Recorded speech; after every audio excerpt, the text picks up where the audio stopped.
Hey, what's up, y'all? This is Jared Albritton, and welcome to the Big Tech Energy Podcast. So I've been in the tech space for 17 plus years, and every day I would look around the room and say, I wish there were more black people in this room. I wish more black people knew about tech, and I wish more black people saw incredible success in tech the way myself and my colleagues have been able to have. So over the last couple of years, we've been doing spaces, and we've helped over 200 people break into tech. And now with this podcast, I'm going to be highlighting some of my favorite startup founders, high-paid tech employees, recruiters, career coaches, and hiring managers on what steps should you take to be successful, but what is the mindset that has made them incredibly impactful. So take your notes, stay tuned, and soak up this big tech energy. And in the room today, I got Chandler Malone, CEO of Bootup, and also just an overall dope dude that's focused on impacting the black community in the tech space in a lot of different ways. So a lot of respect for you, excited to hear your story, excited for my audience to get to know you if they don't know you. And to kick that off, let's get an introduction from you and just tell people a little bit about yourself. Yeah, awesome. Jared, thank you so much for having me on, man. Absolutely. Really appreciate all the work that you do and that you're doing, man. So yeah, my name's Chandler Malone. I'm the founder and CEO of a company called Bootup. We help people get their first jobs in tech regardless of their academic or professional backgrounds. Since launching the company in December of 2020, we've helped over 2,000 people get their first jobs in tech for over $150 million in annualized salary. I've got a few other things that I do with my time. Still focused, right, on increasing representation in the tech space. Still focused on black and brown economic mobility. And so I'll angel invest in early stage technology companies, and really appreciative, of the founders who have allowed me to partner with them. Have two of the highest valued black founded Web3 startups in my portfolio, a few Forbes Under 30 founders as well. And then really excited to be launching a nonprofit here for black and brown South Floridians called Tech Knowledge, in conjunction with Ted Lucas, the founder and CEO of Slip and Slide Records, home of Trick Daddy, Trina, Rick Ross, and a number of other of South Florida's kind of biggest hip hop artists. And that Tech Knowledge nonprofit, basically we're helping folks get into tech by giving them a living wage while they're going through a free job training program and then helping them with job placement at the end. No, that's fire. You can't beat that. Getting paid and getting placed. Yep. Can't beat that at all. So we're definitely going to dive into that. And because you're working with Slip and Slide, I had to put on my Miami Dolphins gear. Yep. If you're listening to this on Spotify or Apple, you won't see it. But check me out on YouTube. You know what I'm saying? It's a little fresh. I'm humbly. 305. 305, you know what I'm saying? Shout out to Miami. But so the first thing I usually try to ask people to understand is when it comes to your inspiration to get into tech, what was that thing that happened in your life or that moment that said, you know what, I want to get into the tech space? Yeah, I think there were two things. The first thing was very subconscious. The second thing was just all in my face. The first thing is, I was on that, travel AAU basketball circuit as a kid. And so when I was in middle school, I had the opportunity to play on a team where we're flying on private jets every weekend. And what allowed us to do that was one of the individuals on our team's father had sold his company to AT&T. I'm not living that type of lifestyle now, and so I knew that was an anomaly, and I knew that it was an anomaly because he was able to do that. Fast forward to when I'm in college, wanted to go be a lawyer, basically for no reason other than that I knew that lawyers made good money, and there wasn't like I had like a passion for the law or anything like that. I just knew what I wanted to be able to provide for my family. My sophomore year, I took a class that required me to write 2 research papers. One research paper was on Snapchat. Right, I'm 19 years old, using Snapchat every day, worried about streaks and all this stuff. And the founder of Snapchat's in his 20s. The second research paper that I write is about Square, right? I remember going into the barbershop, being able to swipe my debit card for the first time and not having to use cash. One of the co-founders of Square was also a St. Louis native, was also a professor at my university. And so I'm looking at these 2 products as I'm writing these research papers that I literally use in my everyday life and that millions of people use in their everyday lives. And I'm like, oh no, this like technology piece is so powerful. It's such an amplifier that I need to learn more. I need to get into it. So that's dope, man. So you saw them, you're like, why not me? Yep. Exactly. I love that. And hopefully that's what people take away from this podcast. Yep. Is if Chandler can do it, why not me as well? So then when it comes to, I guess, your first steps of learning the venture capital space and what it takes to be a startup founder, what was your first entry point into the education and getting your feet wet? Yeah. So I think one of my pieces, not super intentional. The next one, super intentional. First one, right? I started a business my sophomore year of college, right? Throwing parties. Eventually, we graduated throwing concerts, having contracts with Billboard top 10 artists. And so running the business piece was incredibly empowering, and it was great. But at the same time, I knew that when it came to actually building a technology product and not just having a services-based business, there was so much I needed to learn. And so basically what I did from there is I found a venture capital firm in St. Louis that would let me just come sit in there. And I shadowed them for 20 hours a week my junior year. Basically just tried to listen and learn and pick up as much vocabulary, terminology, meet people, basically as much as possible. Was it a paid internship or unpaid? Unpaid. All right, and I asked that for a reason because that's what it sometimes will take to get inside the room. Yep. You're not asking for anything. You just want to give value, Yep. but you're going to get the value of the experience, the vernacular, the insight by being a fly on the wall. So shout out to that. If you are looking to get experience and you have the ability to do so, give your time, energy, and value for free. Yep. And people will respect that, and they'll come around and reciprocate through information, access, relationships, etc. Yep. So shout out to that. So you got your foundation with the information with this venture capital internship.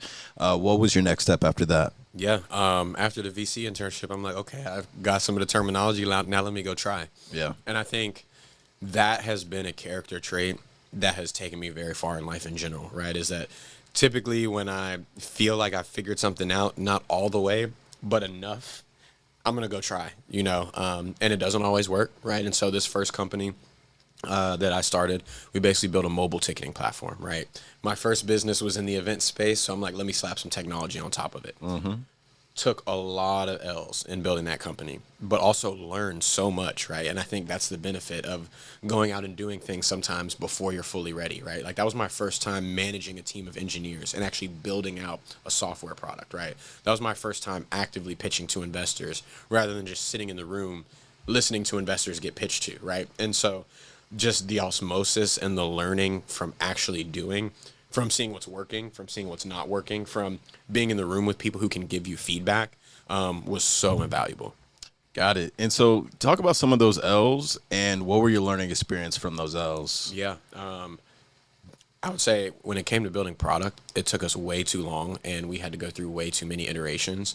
And I think the first piece is I went out and tried to build a product the first time around without talking to any customers. And so, there were some things that were right based upon, my hunches and my assumptions.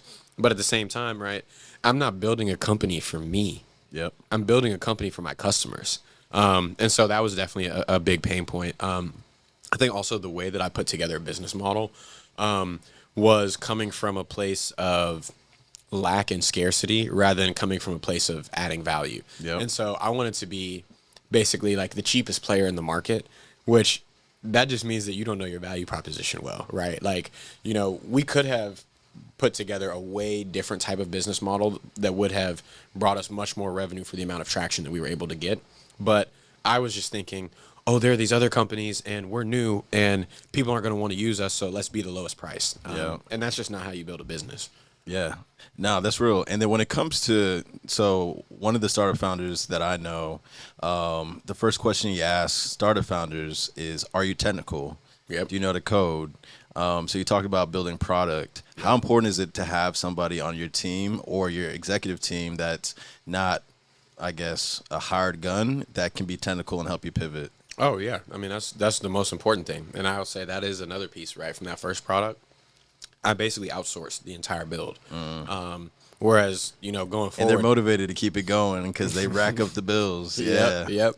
And, I thought I was feeling good because I'd had some entrepreneurial experiences in college. And I'm like, we'll be able to do this. But, but I will say again, right, when I went to go build Bootup, before I got started, that was the first thing I did was made sure that I had someone technical sitting next to me so that we wouldn't get stuck in these situations where we're over iterating or we can't continue to iterate the way that we want to or need to. Yeah, don't want to be too over dependent on anybody that's outsourced, definitely. Yeah. So after that learning experience with the first startup, what was your next step?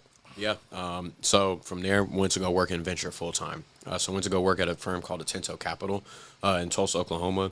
they did fund of funds investing into other VC firms, and then they also did direct investments into companies.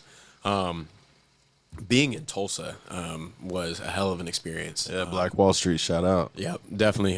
Huge shout out to Black Wall Street, and definitely want to give shout outs to some of the folks, that are still working on stuff there. Tyrance Billingsley with Black Tech Street, Mike Vaughn with Urban Coders Guild. Also want to give a shout out to the Build in Tulsa team. Also the Techstars Tulsa team that are just doing things to make sure that they're getting capital in the hands of Black founders in Tulsa. And shout out to Forbes the Culture for hosting the event in Tulsa to bring a lot of power players into the space so they know what's being built in Tulsa. So shout out to them as well. Yep, most definitely. And I mean, I think, look, it's 2023. Talent is very distributed, right? Like, people are making decisions based upon their quality of life, based upon their families, all of those types of things. And so I think we're going to see more and more really strong companies and more really strong talent emerge outside of some of those traditional places where, we're used to seeing it, thinking about the Bay Area, thinking about New York, Boston. So, yeah. Okay, dope.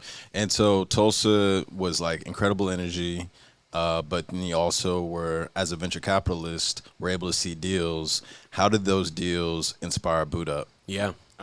So interesting fact about Oklahoma, you've got more people with college degrees that leave the state than come to the state every year.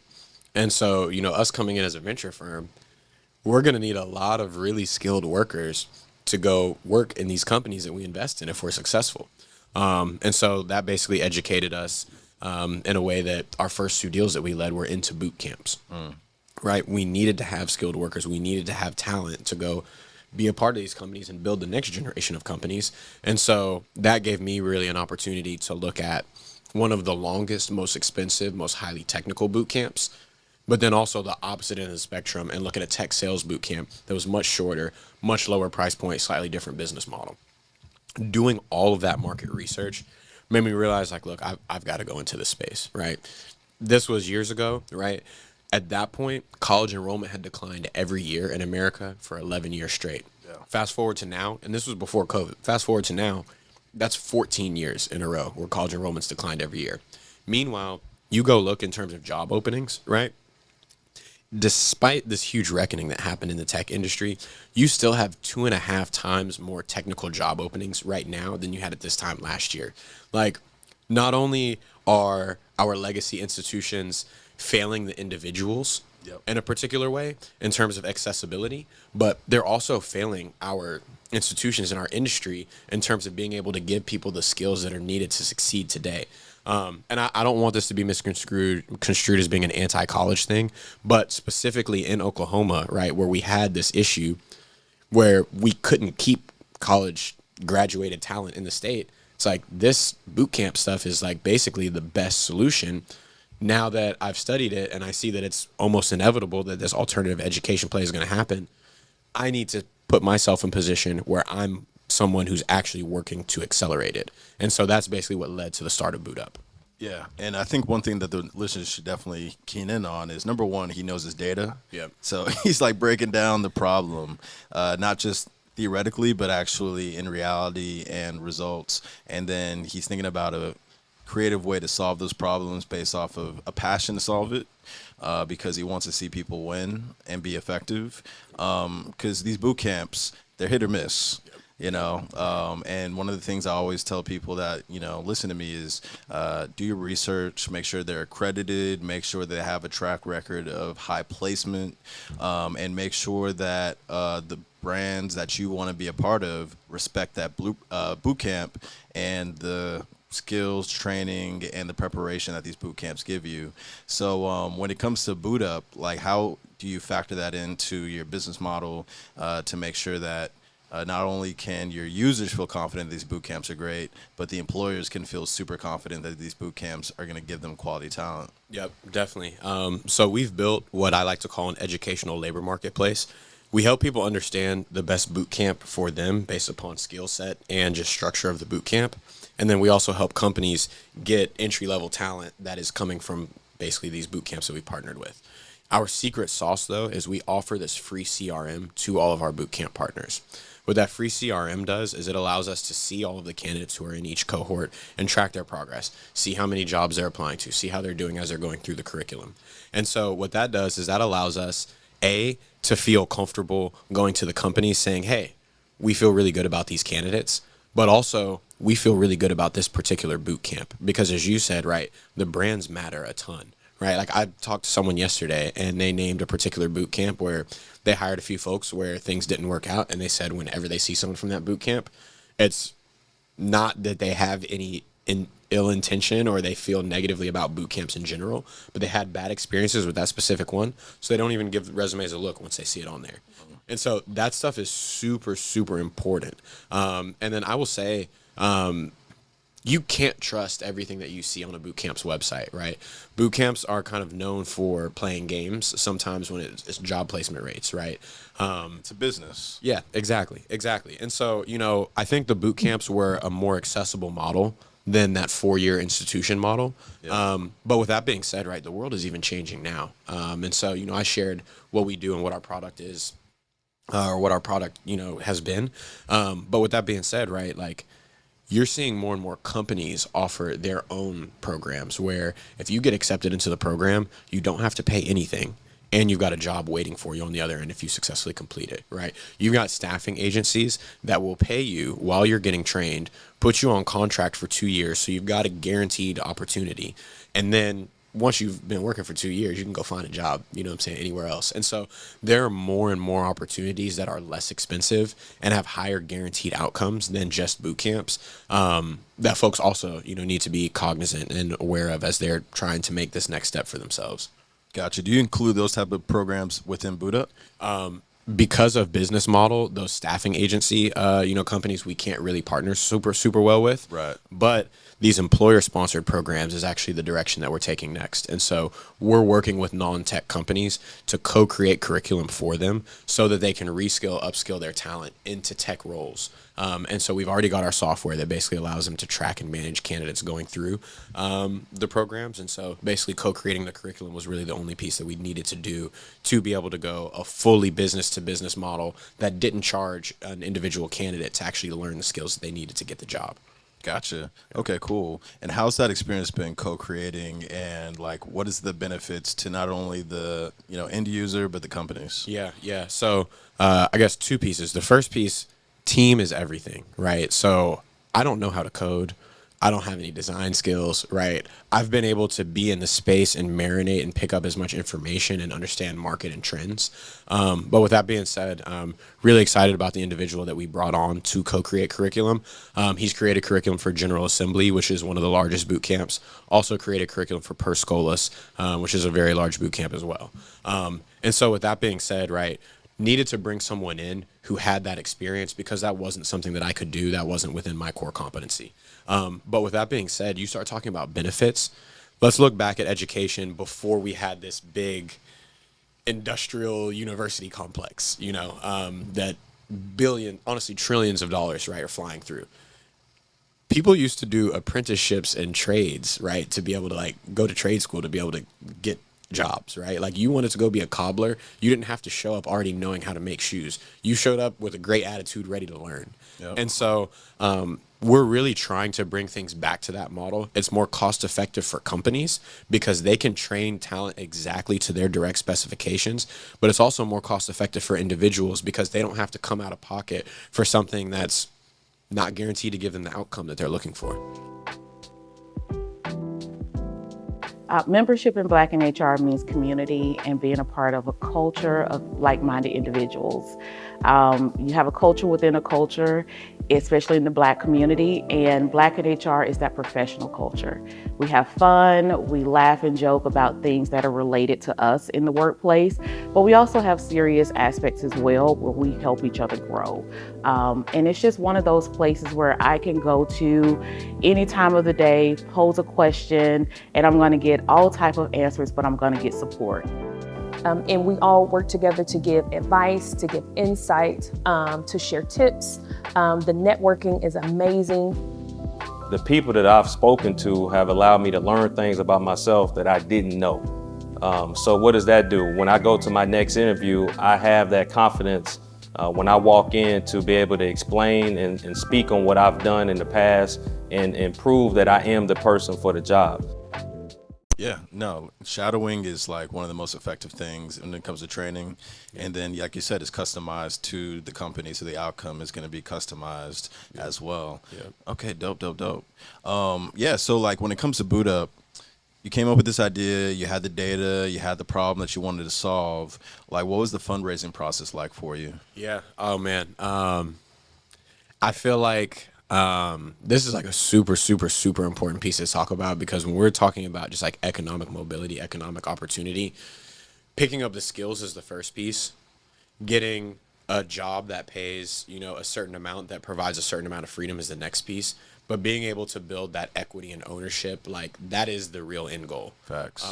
And so, my fundraising experience, I think was different from a lot of folks because I had worked in venture capital before, right? Yeah. That fund that I was at in Tulsa, I invested in multiple venture funds, from there. And so my network was very strong. And so my recommendation for folks who don't necessarily have that strong of a network, do things to make yourself a thought leader in the space online, right? Put out content about the insights that you're seeing, on all platforms, but specifically where the people who you are looking to target are. Develop yourself in a way that this is someone, when they look at you, that you seem like an authority. You seem like you have a level of knowledge. You seem like you're someone who, if I want to know more about this specific topic, this is someone that I want to talk to. And so, with relationships, basically the plan was, okay, I know I'm going to need to raise at this point. Let's start having the conversations about 4 months in advance. And so those conversations 4 months in advance weren't, hey, we need this much money. It was, hey, what do you need to see to get so excited about this that you have to put money into it?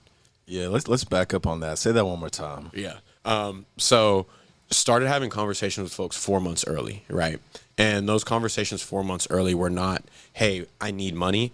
It was, hey, what do we need to do? What metrics do we need to hit for us to be in a position where you're so excited about the opportunity that you have to put money into it? Yeah, so I wanted to repeat that because that mindset is so crucial, because it's not a mindset of I need something. It's a mindset of I want to partner with you. In order to partner with you, I need to understand how can I bring the value? How can I over-deliver for you?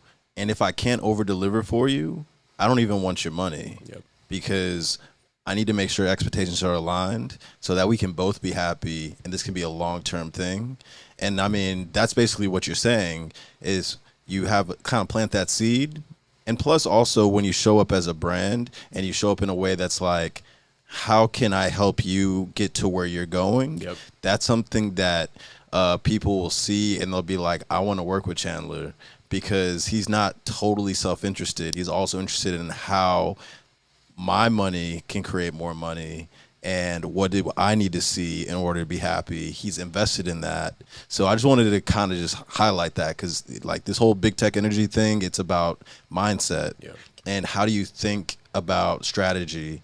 And the biggest, I guess, lesson I've seen is the people that focus on value they can add and how they can give, the way that you are with the boot camps and the individual users being able to get placed, but the boot camps are also able to get growth. Yep. And the companies are able to get talent.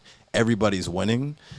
That's the mindset. So yeah, shout out to that. So you 4 months before you planted the seed with a lot of people that have capital that could potentially be good strategic partners, but you want to understand clearly what success would look like, what a partnership would look like. And then after you planted that seed, what else would happen? Yeah.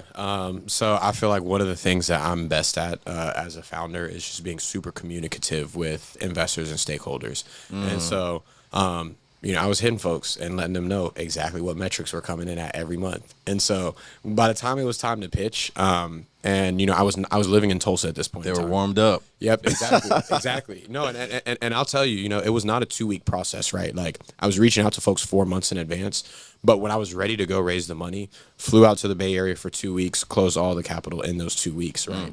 And again, I tell people it wasn't 2 weeks; it was all of the prep work.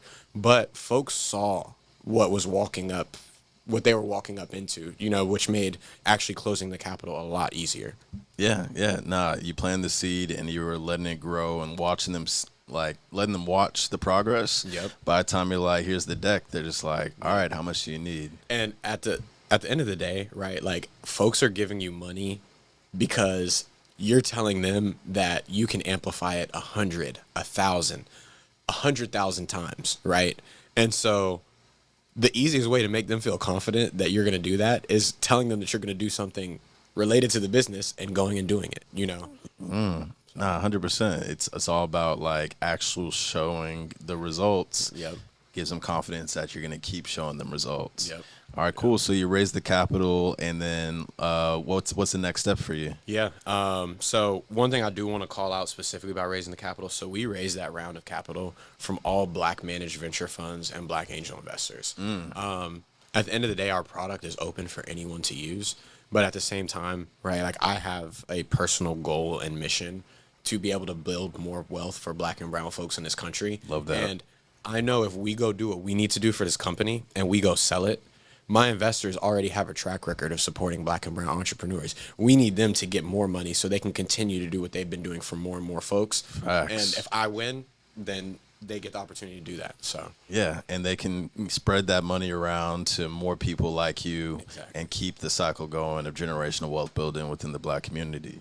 Yep. No, that's super fire. Yep. And so when it comes to the investors, were those just relationships that you already had and you planted the seed, or were there like totally cold investors from 4 months ago? I'm just curious on that one. Yeah. No. So there were investors that I had relationships with. I feel like, I've always been a super curious person and never been afraid to hit people up. So, our first investor to commit, I hosted a venture capital speaker series when I was in college, and he happened to be in the Midwest, and we brought him through to St. Louis. That is so smart. Yeah. Yeah, like how do you get people in front of you that you want to be around? Create an event Yep. where they can come in and shine their light and build their brand. Yep. No, that's fire. And I mean, like, I didn't have a company at that point, but I was like, I respect you and I look up to you, and so I want to be able to be in a room and learn from you. The first job offer that I got post graduation, which I ended up not taking because I went and pursued that startup, was with another one of my investors, right? And so ended up not taking the job, but we stayed in touch. We continued to build a relationship. She actually made the introduction for me to the fund that I went to go work for in Tulsa, Oklahoma.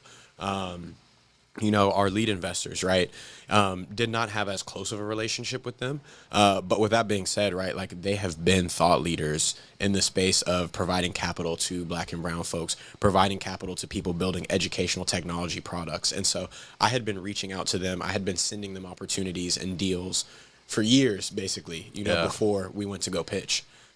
So, yeah. Nah, that's something I tell people all the time. Like, if you're going to be reaching out to people like, I need, or can I pick your brain, take, you're not going to go far. Yep. But if you can constantly give value to people from an authentic place, not even from a strategic place of, oh, I want to get this in like 2 months. But you're like, this person's dope. Let me send them this win. And then when the time comes around where, all right, cool, I actually have an ask, it's just always a no-brainer. So, yeah, take that away from what he just said. Also, the curiosity point. My experience of you, even though there's a podcast, so you're talking a lot, because I'm asking you the questions, is you seem like a person that asks questions and listens a lot. Yep. Like, what's the importance of being curious, but also just being in the right spaces, asking the right questions, then executing on it? Yeah, I mean, one thing that I've heard, and it really stuck with me, is you can tell how smart a person is by the questions that they ask. Yeah. And so, I mean, like, that's me when I'm in a space trying to pick up information, but also me just trying to make sure that I'm giving off a certain type of perception of myself, for all the other, folks in the room. And I mean, like, look, at the end of the day, if you are able to position yourself to be, in certain types of rooms, right, there is knowledge out there that you can capitalize off of more than any amount of actual dollar value. It's like doing dinner with Jay-Z.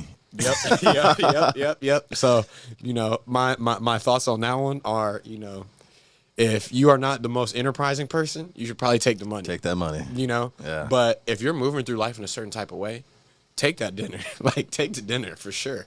At the end of the day, the knowledge is what gets us there. The capital can be fuel, but the knowledge is what really gets us there. Yeah, 100%. So, when it comes to Boot Up, I guess, what are the next steps? Where are you going next? Where's the company going? Yeah. So we're working on this co-created curriculum. We're working with a really large financial services institution right now. Should be able to announce that in March. But really excited to basically pick up our first really large client on that side. And really our thought process is we want to pick up some of the big players in each industry, because at the end of the day, a lot of these tech stacks are the same across companies within the same industry. Yep. So that, this co-curriculum creation, piece won't be as arduous as we go, further down the line, because we would have already created curriculum for engineers in a particular industry, for designers in a particular industry, et cetera. Got it. Yep. And then, so you're also an angel investor. Yep. And so for Black startup founders that may slide in your DMs or slide in the DMs of other angel investors, what are the things that you think about and you look at when investing in somebody that says, that's a winner, I want to invest? Yeah. I mean, on the angel side, it really don't have nothing to do with the company, everything to do with the person. And I think that's a big fact. Yeah, I mean, you look at just like some of the biggest wins ever, right? Like we look at Slack, got bought by Microsoft for what, like $25 billion. Slack started off as a game. Now it's like literally a work tool, like the exact opposite of a game, and so really looking for folks who are incredibly resilient, folks who are incredibly passionate, folks who are incredibly curious, folks who are just a little bit different. And that little bit different doesn't look the same. But that little bit different, I think, is what drives the person when, we making a couple $1 million a year. It's cool. But no, we got to turn it up and go to the next level, And so, yeah, I mean, I'm really looking for people who I feel like can go build a billion, trillion, dollar company. And that's not most people. But when you meet someone, right, when they have a level of real confidence, right, like not the persona, right, but like a level of centeredness, like in their mission and their vision, right? Yeah. When you're talking to someone, when they're talking to you from a place of passion versus, when they're just like putting on a show for you, and so it's really more of those things than anything about the particular business. And I'll say for myself, the angel investing, honestly, I feel like has been more helpful to me than it has been to the founders that I've cut checks into. Because it's not like I'm in a position to write like huge checks, but I'm able to see how some of my peers interact with their investors, some of the collateral that my peers give to their customers. And it's really just another avenue and another vector for me to be able to learn from people who are the best in the world at what they do. Yeah, more data. Yep. No, 100%. Yep. Cool. And so let's talk about, your impact on the community, Yeah. Your partnership with Slip and Slide. Yep. We'd love to hear more about that. Yeah. Man, I think about how this has played out really over the past 2 years. And it feels like something that like literally is divine, and like God just intended for it to happen that way. So I was living in Tulsa, Oklahoma. One of my investors, very well-known Black founder who started a company down here in Miami. His name is Brian Burkeen. Brian was like, look, man, you need to come down to Miami for 24 hours for this event. I'm like, man, 24 hours for an event. We on startup budget, you know what I'm saying? This doesn't seem like the best, use of money and time, but you know what? I trust you. So I'm going to come. And so pulled up to Miami for 24 hours, go to this event. Ted Lucas, the founder of Slip and Slide Records, was at the event.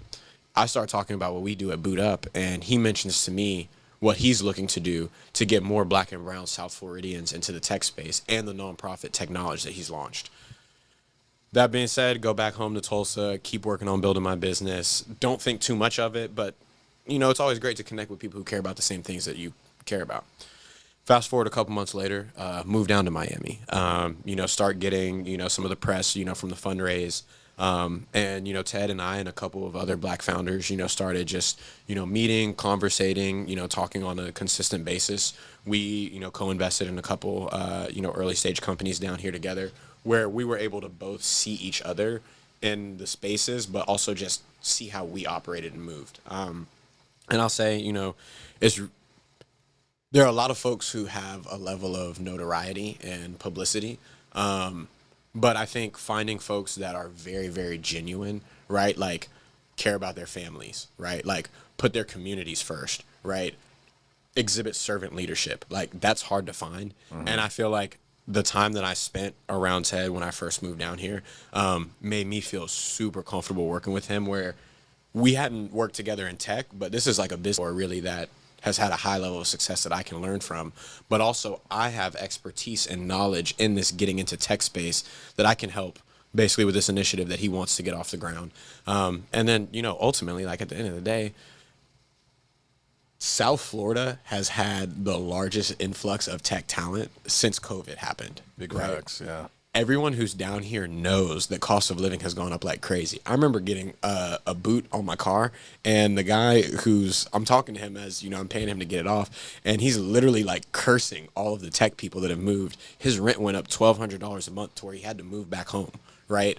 And so if I'm going to move to Miami and go build a company, right, if I'm going to be genuine, if I'm going to be authentic, I need to be working on something to help the black and brown folks of Miami not get left behind. Yeah, you know? not get gentrified out of their current environment. Exactly. Absolutely. And so, you know, that's how we connected. That's, you know, just kind of like why, you know, wanted to be a part of it.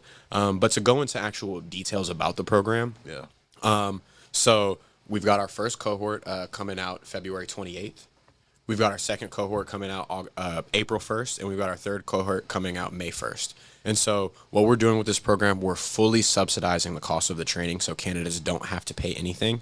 And then we're also paying them a living wage stipend, you know, so for folks who have families, right, who need to still continue to pay the bills and put food on the table and can't just take a couple months off from having income, can go be a part of these programs, right? Once folks get trained, we have one job opportunity waiting for each slot that we have open for the program. And so basically our goal here is to, over the next 5 years, help 1,000 black and brown Miamians matriculate into the tech space. That's super, super dope. Yeah. Super, super dope, man. Awesome. So if people want to find out more about it, where can they go? www.techknowledge.org. And let me spell out tech knowledge for you. That's TECHNOLIJ.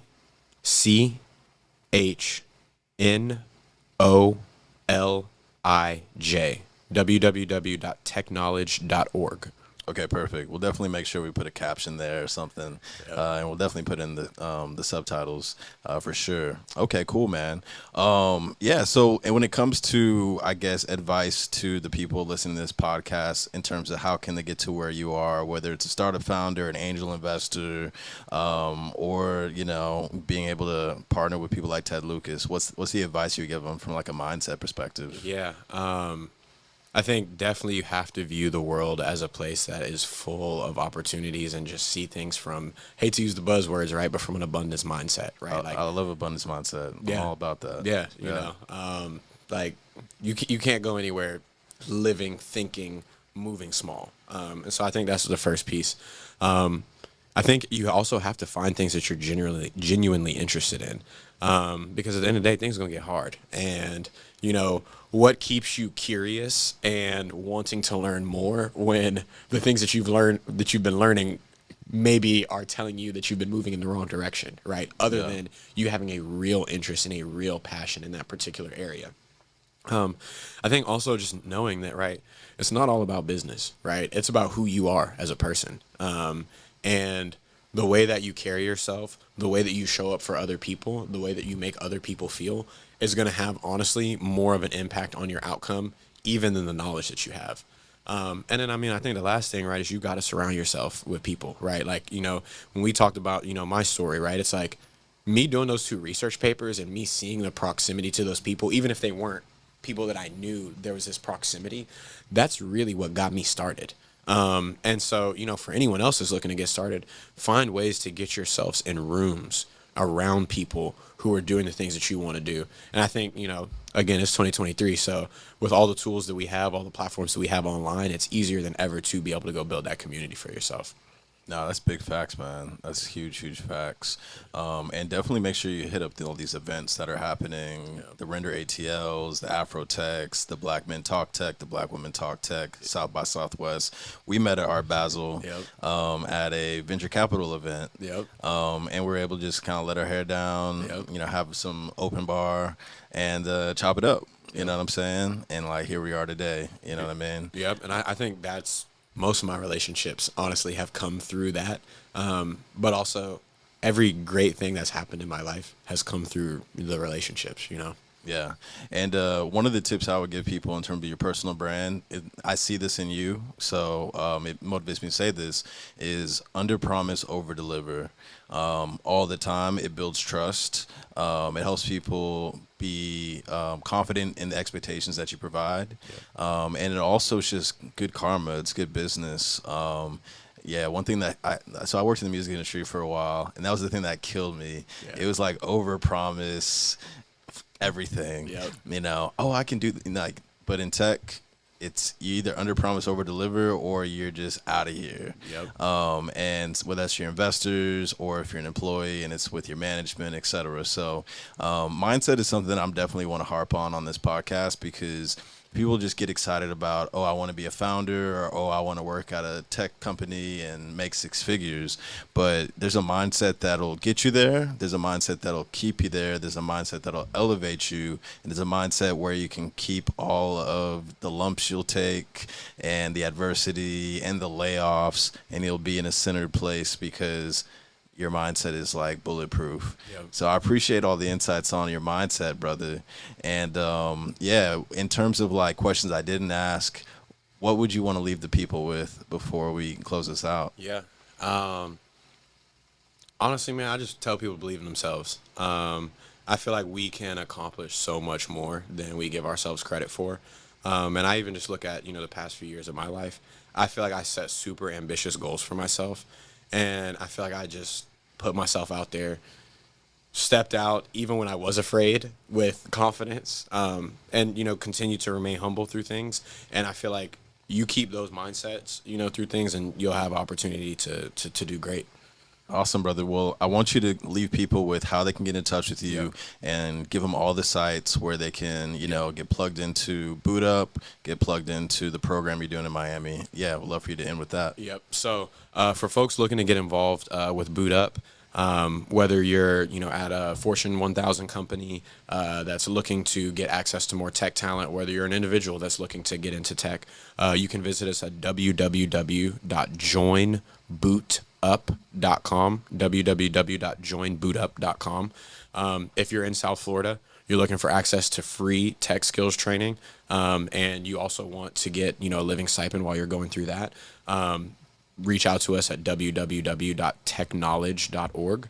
And then, for early stage founders, I can't write a check that's going to complete your round, but what I'm going to do with my check is I'm going to open up, my entire network, of both customers, investors, friends, whatever I can do to be helpful, and also just be a sounding board, because I know how hard this shit is, and like I'm going through it as well. Yep.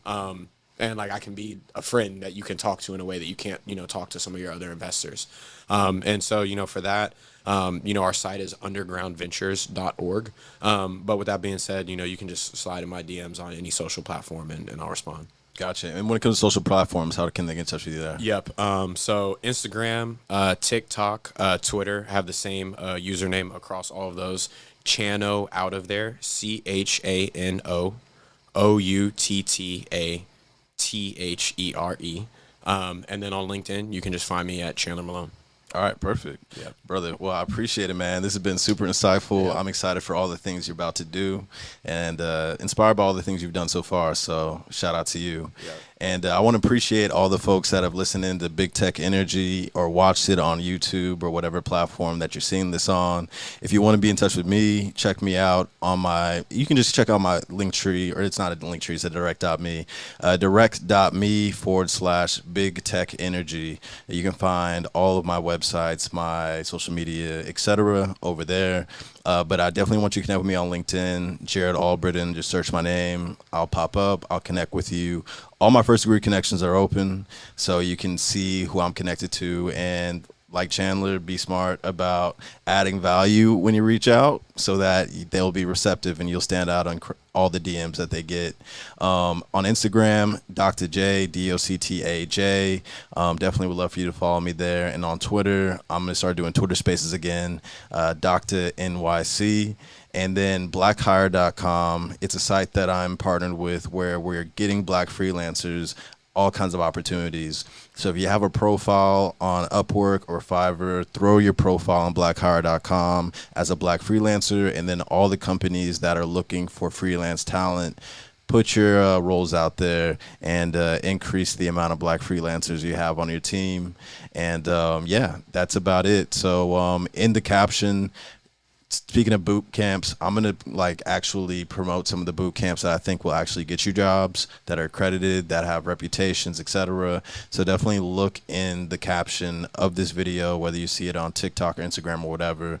And if I'm promoting a boot camp, it's because I'm holding them accountable and they're going to actually make it happen. But if you need a boot camp, definitely make sure you tap in with Bootup. And I thank you all for joining.